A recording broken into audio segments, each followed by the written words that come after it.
This is the Lone Crater YouTube. We hope this video helps. You start by preparing the scene and camera so bokeh behaves predictably.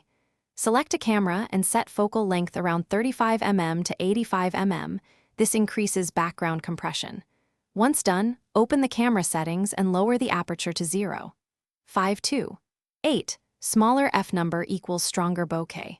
Make sure to enable the depth, Z, pass in the view layer properties so you can isolate focus in compositing. These first steps let you control how much background blurs and where the focal plane sits.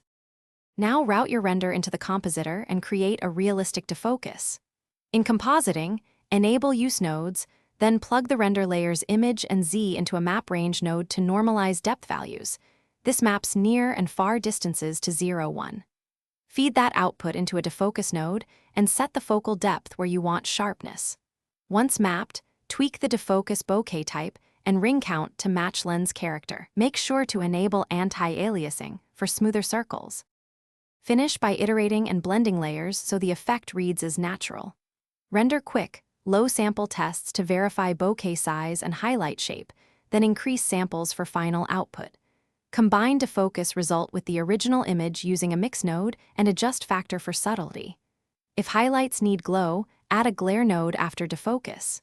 If things go wrong, check Z precision, avoid extreme map range clamps, and increase bit depth or denoise. This fixes banding and edge artifacts without changing composition. Thanks for watching. Consider subscribing if we helped you.